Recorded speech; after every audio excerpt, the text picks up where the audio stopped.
అదే RTV app వార్తల్ని క్షణాల్లో చదివే అవకాశం ఉంటుంది. ఒక న్యూస్ పేపర్, ఒక టెలివిజన్ ఛానల్ మీ చేతుల్లో ఎప్పుడూ ఉంటాయి.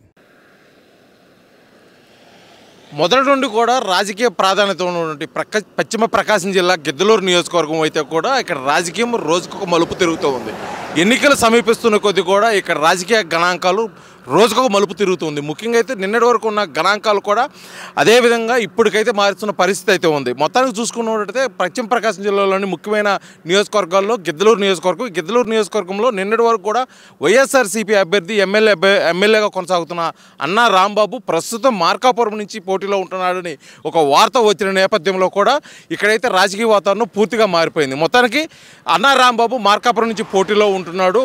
అదేవిధంగా టీడీపీ నుంచి ముత్తుమల అశోక్ రెడ్డి బరిలో ఉంటున్నారని నేపథ్యంలో ఇక్కడికి వైఎస్ఆర్సీపీ నుంచి కొత్తగా మార్కాపురం స్థానిక శాసనసభ్యుడు నాగార్జున రెడ్డి వస్తున్నారనే కోణంలో కూడా ఇక్కడ శ్రేణులు అయితే పూర్తిగా జీర్ణించుకునే పరిస్థితి అయితే ఉంది. మొత్తానికి ఇక్కడ వైసీపీ శ్రేణులు స్థానికుడే కావాలి, మాకు బయట నుంచి వచ్చిన వ్యక్తి వద్దు అని చెప్పేసి కూడా మొదటి నుంచి కూడా ఆ స్వరం అయితే వినిపిస్తున్నారు. అదే స్వరంలో భాగంగా కూడా ఇటీవల కాలంలో అన్నా రాంబాబు మద్దతుదారులు అయితే కొద్దిగా పార్టీ మారుతూ టీడీపీ తీర్థం పుచ్చుకుంటుంటే మొదటి నుంచి కూడా వైసీపీలో ఉన్నటువంటి శ్రేణులు స్థానికుడికే ఇవ్వాలని చెప్పేసి బయట నుంచి వస్తున్న నాగార్జున రెడ్డిని మేమైతే పూర్తిగా సపోర్ట్ చేయలేమని చెప్పేసుకున్నారు. మొత్తానికైతే సీఎం జగన్మోహన్ రెడ్డి కావాలి అని చెప్పేసి వైసీపీ శ్రేణులు కోరుకుంటూ కూడా స్థానికేతరుడికి అయితే మేమైతే ఎటువంటి పరిస్థితుల్లో కూడా సపోర్ట్ చేయమని చెప్పేసి చెప్తున్నారు.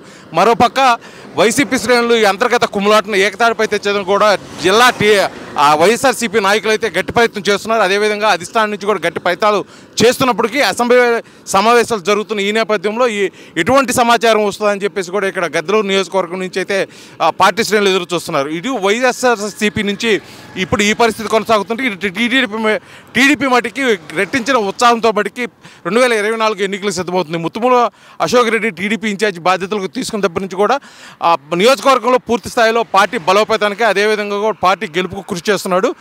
ఇది ముఖ్యంగా అన్నా రాంబాబు మార్కాపురం నియోజకవర్గ ఇన్ఛార్జిగా వెళ్ళిన ఈ నేపథ్యంలో అది మంచి అవకాశంగా భావించిన ముత్తుమల అశోక్ రెడ్డి పార్టీ శ్రేణులు అదేవిధంగా పక్క పార్టీ నుంచి ముఖ్యంగా వైఎస్ఆర్సీపీ నుంచి అన్నా రాంబాబు వర్గీయులు అయితే మటుకి పదుల సంఖ్యలో అదేవిధంగా పెద్ద మొత్తంలో కూడా పార్టీ శ్రేణులు కదిలి వచ్చి టీడీపీలో అయితే చేరడం జరుగుతుంది. ఇది మొత్తానికి టీడీపీకి కలిసి వచ్చే అంశము, వైఎస్ఆర్సీపీకి పూర్తి స్థాయిలో అయితే దెబ్బ కొట్టే అంశం కూడా కనిపిస్తుంది. మొత్తానికి మొదటి నుంచి కూడా పట్టు ఉన్నటువంటి వైఎస్ఆర్సీపీ గిద్దలూరు నియోజకవర్గం ఈసారి ఏ విధంగా ముందుకెళ్ళబోతుంది అని చెప్పేసి కూడా తెలియజేస్తున్నారు, తెలియజేస్తుంది. అదేవిధంగా కూడా ఇది వచ్చిన అవకాశాన్ని సద్వినియోగపరచుకొని 2024 ఎట్టి పరిస్థితుల్లో గెలవాలని చెప్పేసి కూడా టీడీపీ నుంచి ముత్తుమల అశోక్ రెడ్డి కూడా అయితే గట్టి ప్రయత్నం చేస్తున్నారు. మొత్తానికి ఈ రాజకీయం 2024 నోటిఫికేషన్ విడుదలైన పక్షంలో ఏ విధంగా ఉండబోతుంది, అదేవిధంగా ఎవరిని గెలుపు అందిస్తారని చెప్పేసి గిద్దలూరు నియోజకవర్గ ప్రజలు కూడా ఎదురు చూస్తున్న పరిస్థితి అవుతుంది. వీడియో జర్నలిస్ట్ లక్ష్మణ్తో శ్రీనివాస్, ఆర్టీవీ, గిద్దలూరు, ప్రకాశం జిల్లా.